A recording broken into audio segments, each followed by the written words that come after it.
Good morning, students. This is Dr. Morgan Phoenix coming to you from Stanley, Virginia. It's a beautiful Sunday morning. It's very, very warm out there. I hope that you all are not in such dire straits as we are with heat, and I hope that you have good air conditioning if you are. Okay, here we go. We're going into week 7. Just really, really briefly, you're doing well. Everything's going well.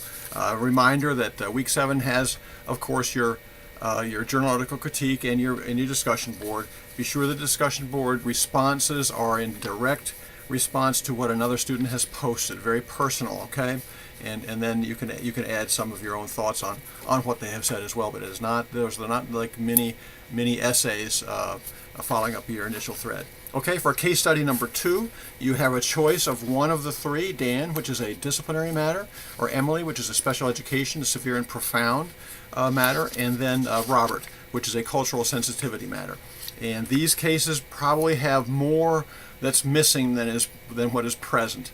I will tell you right up front that in all 3 cases, there's no real mention of a principal or a leader in the school, and that in itself is something that's missing. Would be one of your primary weaknesses to point out. Point out things that are missing, but do not go looking in research anywhere. Okay, we do not need an essay in the case of Emily, for example.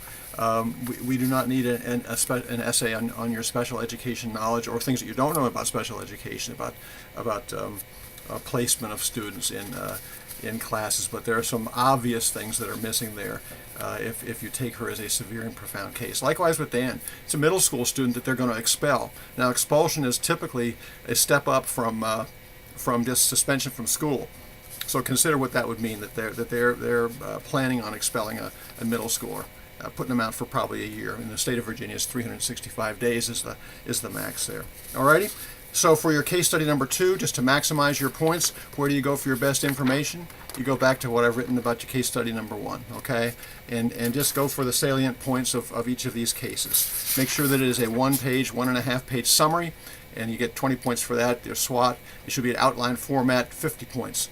Okay, and then your case recommendation, just make it a list. Once again, SWOT, do it with in the outline format. And those few students that wrote essays for their case recommendations certainly missed points, and you can see that. All right, because you spend so much time developing the flow of an essay that you miss the fact that a good site administrator sees things and counts them on his or her fingers.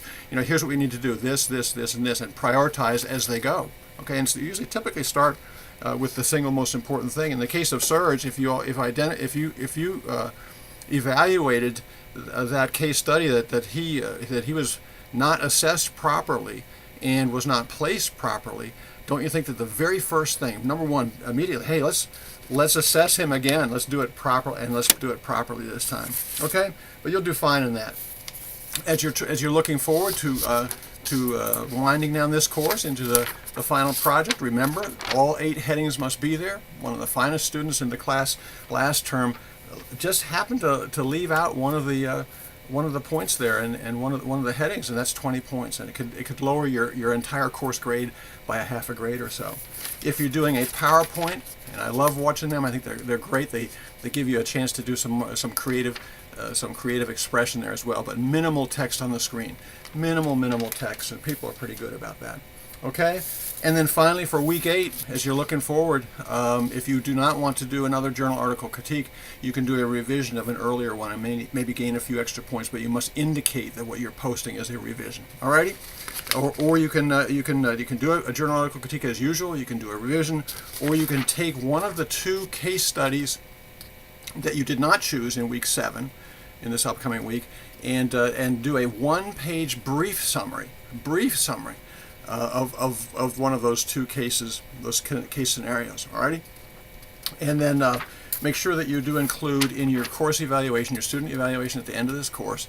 And I'm not going to be teaching it anymore for a while. I'm taking a break. It's been the first term break in the last 4 years, and it's just time to take a break and do some writing. And we'll see about that. But in the course evaluation, because I'm still responsible for this course in terms of any adjustments that we make to it, that the university makes to it. How does this week 8 work as opposed to if it were just another journal article critique, okay, and a discussion board and your final project? Alrighty, that's it. I hope you're doing well. I hope your things are working out. We'll have one more video next week, just a wrap up, and otherwise we'll see you next time, Lord willing. Bye bye.